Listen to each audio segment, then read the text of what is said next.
question. So a few people wrote in with questions, and I think the number one thing they wanted to know about was what you know about the possible currency reset that may be occurring. Yeah, okay.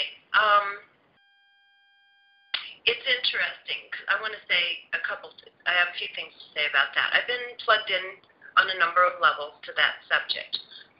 Okay, first of all, we need to go to the biggest picture, okay?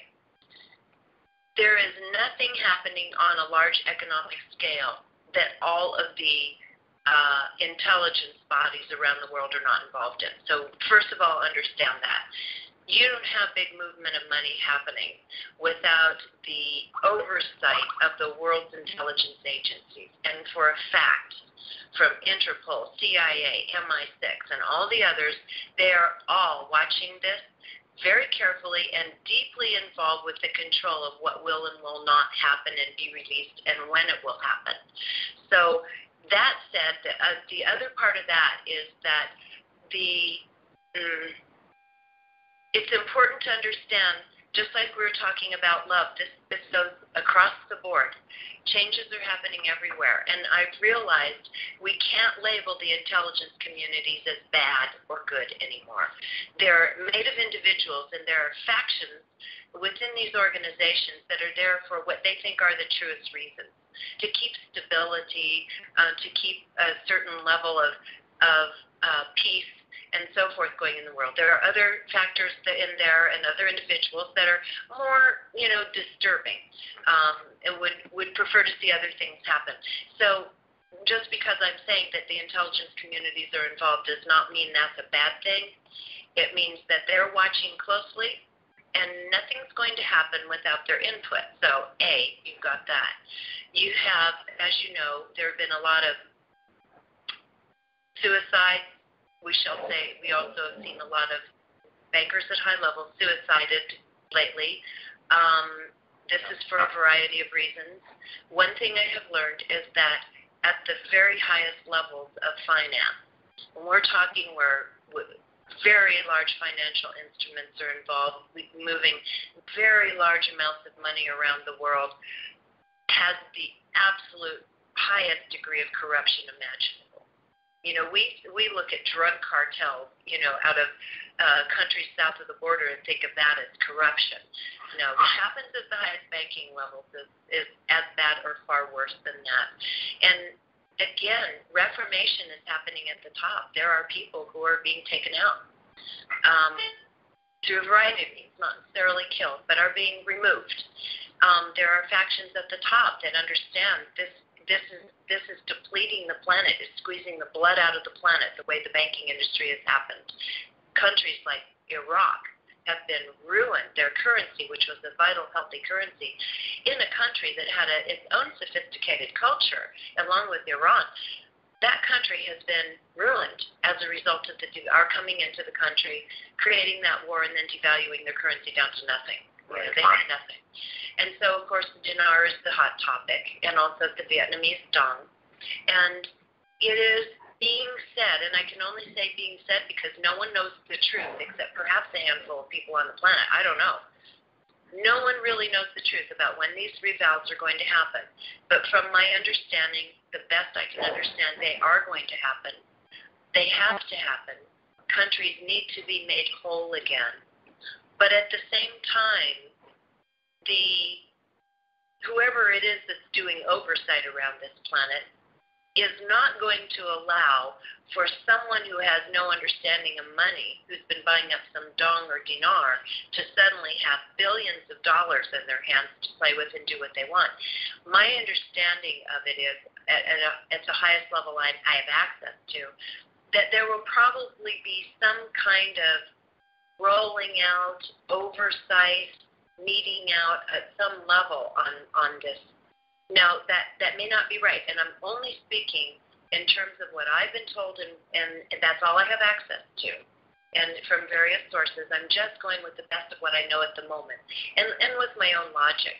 And it makes sense, because if you have people who don't understand how to use financial instruments, who are suddenly billionaires, and decide they're going to invest in, a water company and short a stock in a particular country or something, you can start unsettling world economies even worse in a sense. You know what I mean? Right. If you don't know how to do finances, that's not a skill of yours, and you suddenly have gajillions of dollars at your fingertips.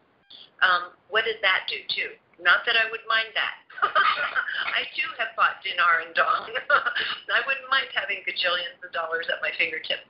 But the larger point is that there may be a little more oversight over the release of that than we're anticipating, is what I'm saying.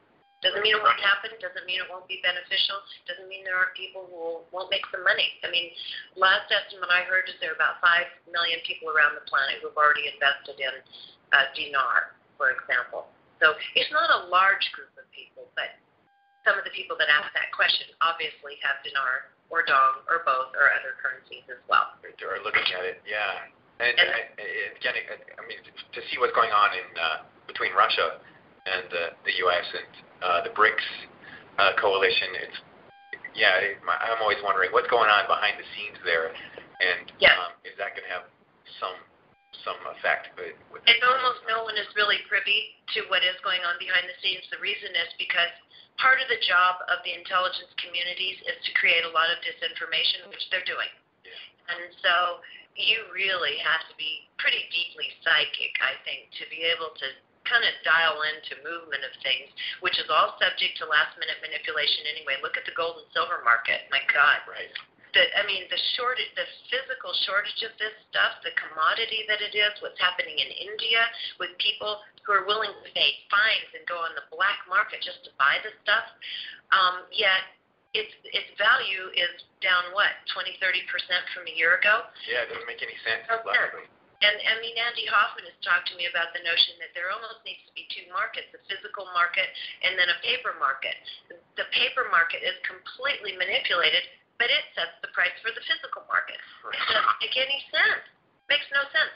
Theoretically, by all the estimates of people who are looking at real values, inflation, and so forth, gold should be well over $2,000, $2,500 by now, easily, and it's sitting there at what? I don't know, $1,300 or something? Yes. Down from a high of $1,900. So everything's upside down. It's Alice's looking glass. This whole thing, revaluations, the metals, precious metals, all of it is upside down. And so all you can do is use your intuition. And I'd say, just be diversified, be patient. And the new frequencies don't allow for greed anyway. I mean, the new frequencies coming in aren't about greed. And it doesn't mean we wouldn't all like to be a little more secure and better off. There's nothing wrong with that, because abundance is the natural state in a loving universe. I don't have any problem with that.